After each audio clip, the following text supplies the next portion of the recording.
സുഖമായിരുന്നോ? മോളെ, മാടശ്ശേരിയിലേക്കുള്ള വഴി നിനക്ക് ഓർമ്മയുണ്ടല്ലോ? ഇല്ല, എനിക്ക് ഓർമ്മയില്ല.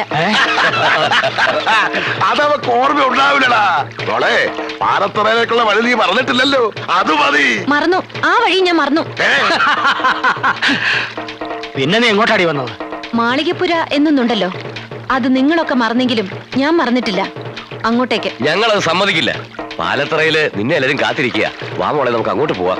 പോടാ എറാമൂളി. അങ്ങനെ അവള് വരികയാണെങ്കിൽ മാടശ്ശേരിയിലേക്കായിരിക്കും വരിക. ഇത് പഠിച്ചു പറ്റി. അവിടെ ചെന്നിട്ട് ഫുഡ് കഴിഞ്ഞിട്ട് തിന്നാം. ആപ്പിളൊന്നും കിട്ടിയില്ലേ? ഉണ്ട്, ഇതിനകത്തോട്ടുണ്ട്. നിങ്ങൾ രണ്ട് തടിമിടുക്കുള്ള ആണുങ്ങൾ ഉണ്ടായിട്ട് എന്താ പ്രയോജനം? എന്താ കാര്യം? അത് കണ്ടില്ലേ, ഒരു പെൺകുട്ടിയായിട്ട് കുറെ പേര് കഷ്ടപ്പെടുത്തുന്നത്. സ്വന്തം വീട്ടിലേക്ക് പോകാൻ പോലും അവളെ സമ്മതിക്കുന്നില്ല. അവരേതോ നാടകക്കാരാന്നാ തോന്നുന്നു. നാടകക്കാർക്ക് അത്ര ധൈര്യോ? കണ്ടിട്ട് ചരിത്ര നാടകമാണെന്ന് തോന്നുന്നു. ശരിയാ, വാളും പരിചയം കണ്ടില്ലേ? ഏത് ട്രൂപ്പ് ഇത്? പാലത്തറാന്ന് മാടശ്ശേരി നോക്കിയാ പറയുന്നത്. അപ്പൊ ഇത് മാറ്റ ട്രൂപ്പാ. എന്നാ ചോദിച്ചിട്ട് തന്നെ കാര്യം. അതെ, ചോദിക്കാം.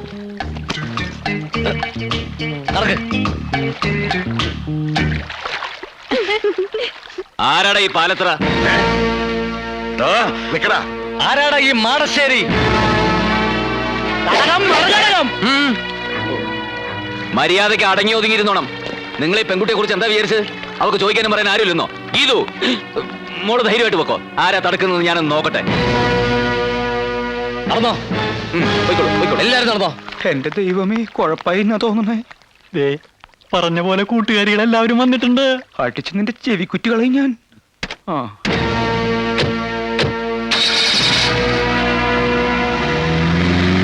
നിങ്ങൾ എന്ത് പണിയായി കാണിച്ചത്? ഞങ്ങളൊന്നും കാണിച്ചില്ലല്ലോ. വേണ്ട, ഒന്നും പറയണ്ട. നിങ്ങൾ പിരികേറ്റാതെ അവന്മാര് ചാടില്ലെന്ന് എനിക്കറിയാം. അനിതേ, നീ കുറച്ച് അതിര് കിടക്കുന്നുണ്ട്. ഛേ, ഇതൊക്കെ ഒരു തമാശയല്ലേ എന്റെ ഗീതു? തമാശ? നിനക്കൊന്നും അതിന്റെ ഗൗരവം അറിയില്ല. എടി, അവർക്ക് കിട്ടുന്നത് കിട്ടിക്കോട്ടെ. അത് നീ ആയിട്ട് എന്തിനാ മുടക്കുന്നത്?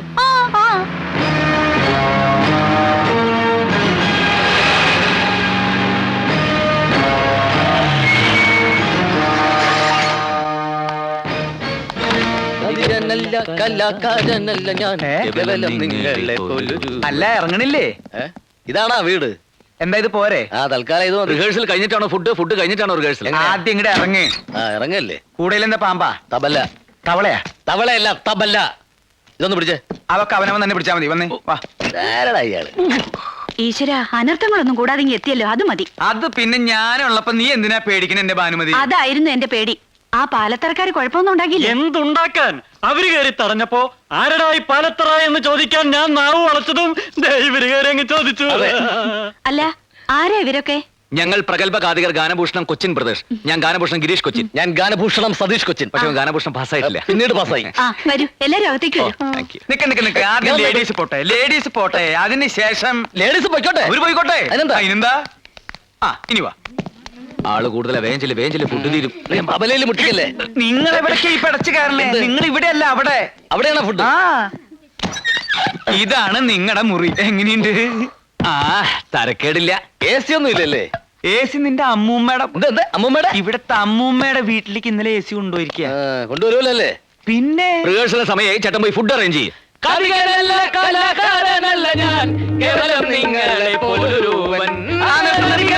സംശയം ചോദിച്ചോട്ടെ, നിങ്ങൾ എന്തിനാ നേരത്തെ ഇങ്ങോട്ട് പോകുന്നത്? ബോട്ടിലാ വന്നത്. റോഡിലെ പോലെ ട്രാഫിക് ബ്ലോക്കും കട്ടറൊന്നും ഉണ്ടായില്ല. അതല്ല എന്റെ ചോദ്യം. പിന്നെ ഉത്സവത്തിന് ഇനിയും കുറെ ദിവസങ്ങളുണ്ടല്ലോ. ഇത്രയും നേരത്തെ നിങ്ങൾ എന്തിനാ ഇങ്ങടെ എഴുന്നള്ളിയെന്ന്? അത് മുഖ്യമായിട്ടും ഈ ശാപ്പാട്. 4 നേരവും ശാപ്പാടടിച്ച് ഇവിടുത്തെ പെണ്ണുങ്ങളെയും പഞ്ചായടിച്ച് നടക്കാനൊന്നും അല്ല ഞങ്ങൾ ഇങ്ങോട്ട് വന്നത്. അല്ല, ഞങ്ങളൊരു നാട്ടിൽ ചെന്ന ആ നാടുമായിട്ട് ബന്ധപ്പെട്ട കഥയാണ് പറയാറ്. അതിന് ചിലപ്പോൾ നേരത്തെ വരേണ്ടി വരും. റിഹേഴ്സൽ നോക്കണം, ഫുഡ് കഴിക്കണം, അങ്ങനെ പല കാര്യങ്ങളും ഉണ്ട്. അല്ല, ഈ നാട്ടിൽ നിങ്ങൾ ഏത് കഥയാ പറയാൻ പോണേ? ഏതാ ഈ നാട്ടിലെ കഥ തന്നെ. ചേട്ടൻ പോയി ഫുഡ് അറേഞ്ച് ചെയ്യേ.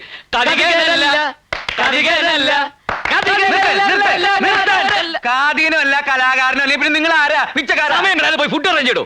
എന്ത് ഫുഡ് അറേഞ്ച് ചെയ്യും? വന്നപ്പോ തുടങ്ങിയുള്ള ഫുഡ് അറേഞ്ച് ചെയ്യും. നിങ്ങൾ എന്താ വിചാരിച്ചത്? ഒരു പെട്ടിയും 2 കുടവും കയ്യിലുണ്ടെങ്കിൽ എന്തു ആവാന്ന് വിചാരിച്ചോ? ഞാൻ ഇവിടുത്തെ കുശിനിക്കാരാണെന്ന് വിചാരിച്ചാ? അപ്പൊ അല്ലേ ചെവിക്കുറ്റിയും ഞാൻ. മലവെള്ളത്തിൽ ഒഴുകി വന്ന പട്ടിണി പിശാചികളാ ഇവര്. നാണക്കേടായി പോയി.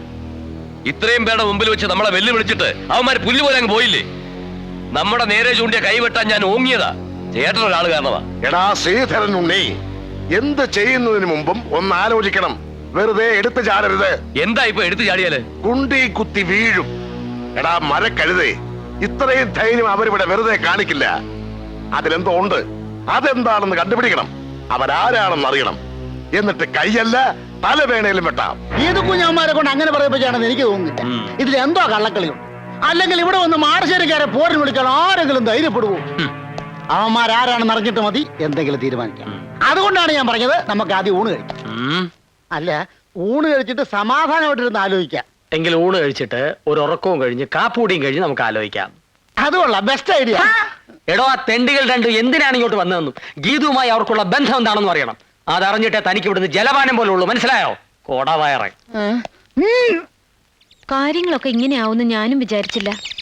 അനിത ഇതൊക്കെ ഒപ്പിച്ചത്. പിള്ളച്ചേട്ടൻ അവരൊന്ന് പ്രത്യേകം ശ്രദ്ധിക്കണം.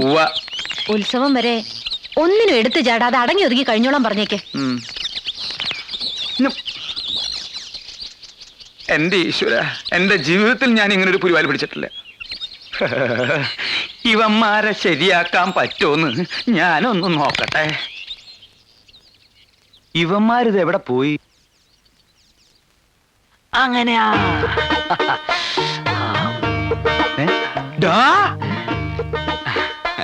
നിർത്തടാ. ആരോട് ചോദിച്ചിട്ടാ നീ ഇതിനകത്ത് കയറി പറ്റിയത്? ആരോട് ചോദിച്ചിട്ടാ നീ എണ്ണത്തോണി കയറി കിടന്നത്? ആര് പറഞ്ഞിട്ടാടാ നീ ഇവനെ തിരുമുന്നത്? പറയല്ല, ആജ്ഞാപിക്കായിരുന്നു. ആര്? അങ്ങന്ന്. ഞാനോ? ചേട്ടനല്ല, അങ്ങന്ന്. കണ്ണി കണ്ടവരോട് സംസാരിച്ചോണ്ടിരിക്കാതെ വേഗം തിരുമ. അതെ, ഇത് കഴിഞ്ഞിട്ട് വേണം എനിക്ക് എണ്ണത്തോണിലോട്ട് കയറി കിടക്കാൻ. അതെന്താ, നിനക്ക് വല്ല മാറാ രോഗം ഉണ്ടാ? ഇത് രോഗം മാറാനല്ല, സുഖ ചികിത്സയാ. സുഖ ചികിത്സയ്ക്ക് വരാ. ഇതെന്താ നിന്റെ അമ്മായിപ്പന്റെ വീടാ? അതെ, അമ്മായിയപ്പന്റെ വീട് തന്നെയാ. അയ്യോ, എനിക്ക് വീട് തെറ്റിയ? വീടൊന്നും തെറ്റിയിട്ടില്ല. ഈ കിടക്കുന്ന ആരാണെന്നറിയോ? സൂക്ഷിച്ചു നോക്ക്. ആരാ? ഇവിടത്തെ ഗീതുവിനെ കെട്ടാൻ പോണ ചക്കൻ. ഞങ്ങളെ ഇങ്ങോട്ട് കൊണ്ടുവന്ന എന്തിനാന്നാ കരുതിയേ? എന്തിനാ? പ്രേമിക്കാൻ. പ്രേമിച്ച് കല്യാണം കഴിക്കാൻ. എന്റെ ഭഗവതി, നീ ശരിക്കും കേട്ടോടാ? എന്റെ ഈ ഒറ്റ ചെവി കൊണ്ട് കേട്ടതാ. ഒറ്റ ചെവി കൊണ്ടോ? മറ്റേ ചെവി കേൾക്കില്ല. ഒരു ചെവിയാണെങ്കിലും ഇരു ചെവി അറിയാതെ കാര്യങ്ങൾ മുഴുവൻ ഞാൻ മനസ്സിലാക്കി. ഇത് കുഞ്ഞാ ചെറുക്കൻ കെട്ടാൻ പോകുന്നുള്ളത് നേരാ. പ്രേമാണെന്ന് മാത്രമേ പറഞ്ഞുള്ളൂ, അതോ കല്യാണവും കഴിഞ്ഞോ? കല്യാണം കഴിഞ്ഞിട്ടില്ല. പ്രേമാണ് ഇപ്പൊ കുടുംബിനെ കൊണ്ട് നിൽക്കുക. എങ്കിൽ കല്യാണം നമുക്ക് നടത്തി കൊടുക്കാം. എങ്കിൽ ഞാൻ പോയി മുഹൂർത്തം നോക്കിക്കട്ടെ. മുഹൂർത്തം നോക്കിച്ചോ? കല്യാണത്തിന്റെ അല്ല, അവന്റെ ശവദാഹത്തിന്റെ. കുഞ്ഞീഷ്ണ എന്തൊക്കെയാ പറയുന്നേ? ഒക്കെ ഞാൻ അറിഞ്ഞൂട്ടോ. എന്നോടൊന്നും വിളിക്കണ്ട. ആരാ ഇത് പറഞ്ഞത്? പുതുമണവാളൻ. പുതുമണവാളൻ. അതെ, പിള്ളച്ചേട്ടനോട് പറഞ്ഞത്. ബാനിച്ചേച്ചി പറഞ്ഞു നല്ല ചെറുക്കനാണെന്ന്. സെലക്ഷൻ മോശമായിട്ടില്ല, എനിക്ക് ഇഷ്ടായിട്ടോ.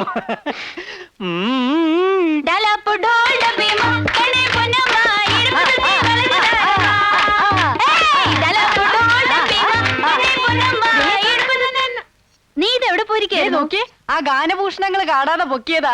എങ്ങനെയുണ്ട്? ഇത് അവന്മാരെ പോലെ ഒന്നല്ല, നല്ല ശ്രുതിയാ. മണ്ണും കട്ട.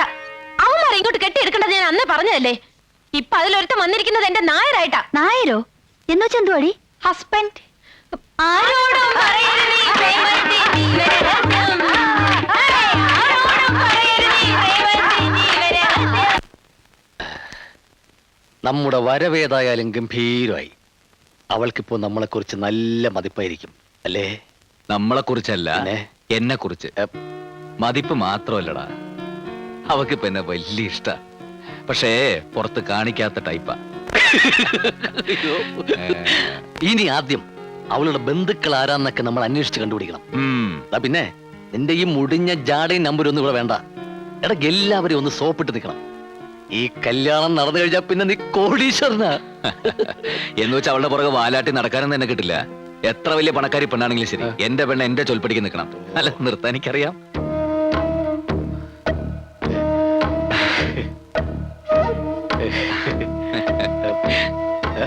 ഗീതു, രാത്രി കാലങ്ങളിൽ ഇങ്ങനെ മഞ്ഞും കൊണ്ട് പുറത്തിറങ്ങി നടക്കരുത് ഞാൻ പറഞ്ഞിട്ടില്ലേ? പോയി കിടന്നുറങ്ങൂ. പോകാൻ. ആവശ്യമില്ലാത്ത കാര്യമൊന്നും താൻ അന്വേഷിക്കണ്ട. താനിങ്ങി വന്നേ, ഒരു കാര്യം പറയാനുണ്ട്. കുളമാക്കി കംപ്ലീറ്റ് നശിപ്പിച്ചപ്പോ നിനക്ക് തൃപ്തിയായില്ലേ? എടാ, കല്യാണം കഴിഞ്ഞതിന് ശേഷം നീ എന്ത് വേണോ ആയിക്കോ. അവളുടെ സ്വത്തടിച്ചു മാറ്റുകയോ അതിന്റെ പകുതി എനിക്ക് തരികയോ എന്ത് വേണം ചെയ്തോ, ഞാൻ നിന്റെ കൂടെ ഉണ്ടാവും. പക്ഷെ കല്യാണത്തിന് മുമ്പ് തേനെ, പാല്, ചക്കരെ എന്നൊക്കെ വിളിച്ച് പുറകെ നടക്കണം. അതാണ്ടാ ലേഡി സൈക്കോളജി. പിന്നെ കൂടുതൽ കൊളാവുന്നതിന് മുമ്പ് പോയി പിണക്കം തീർക്കടാ. എങ്ങനെ എങ്ങനെ എങ്ങനെ ആ ആ ഏ ആ അപ്പ്